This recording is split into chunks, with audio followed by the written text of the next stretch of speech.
Fidèles auditeurs et auditrices de VDD News Radio, bienvenue à la chronique du mardi de votre radio. À la présentation, Eric Doli Aloulé, assisté par l'impressionnante équipe technique de BDC News Radio. La chronique du jour de ce mardi 16 mai 2023 a pour titre Dieu, Mère des lois de la nature. Il est écrit dans Romains chapitre 1 au verset 20. En effet, les perfections invisibles de Dieu, sa puissance éternelle et sa divinité se voient comme à l'œil depuis la création du monde quand on les considère dans ses ouvrages. En effet, l'ouvrage de Dieu manifeste sa sublime et grande intelligence. Tout est organisé et sous-tendu par des lois irréversibles. Les physiciens vous édifieront sur la loi de la pesanteur, qui veut que ce que l'on jette vers le haut soit toujours tiré vers le bas. Les économistes vous parleront de la loi psychologique de la saturation, qui peut s'expliquer de façon triviale par un exemple.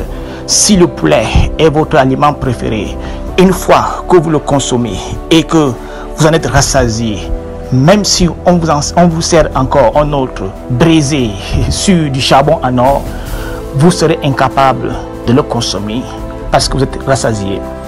Les agronomes, quant à eux, tant pour moi, vous parleront de la loi des semailles et des récoltes. Vous récoltez ce que vous avez semé. Les météorologues vous parleront des lois des saisons. Et ici, en Afrique équatoriale, par exemple, la saison sèche, petite et grande. La saison pluvieuse, également petite et grande. Dans le cadre de notre chronique, fidèles auditeurs, nous allons nous intéresser uniquement sur les deux dernières lois et auront pour socle référentiel et démonstratif deux versets bibliques, à savoir Galates chapitre 6, verset 7. Je cite, ne vous y trompez pas, on ne se moque pas de Dieu. Ce qu'un homme aura sémé, il le moissonnera aussi. Osée chapitre 8, verset 7. Puisqu'ils ont sémé du vent, ils moissonneront la tempête.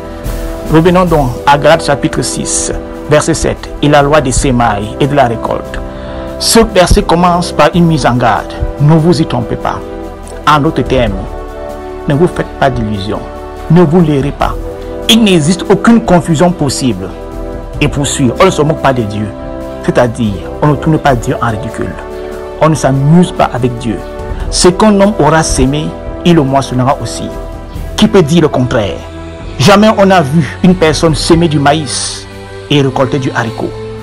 Quelqu'un ne peut donc pas semer la violence, la haine, le trouble et le désordre et récolter la considération, la paix, la louange, la tranquillité.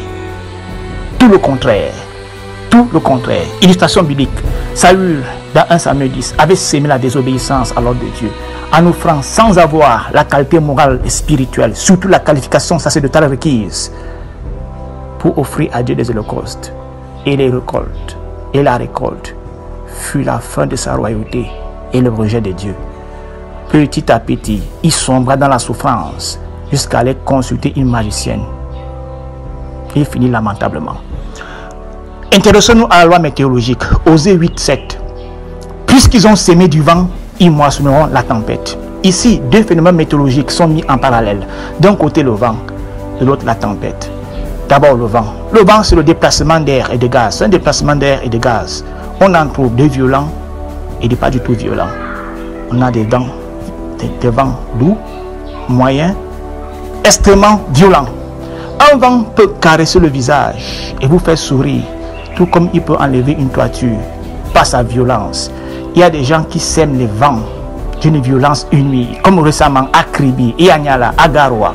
La réponse de Dieu sera inéluctablement la tempête. On va seulement moissonner la tempête. La tempête, c'est une violente perturbation atmosphérique, vent rapide qui souffle en rafale, souvent accompagné d'orage.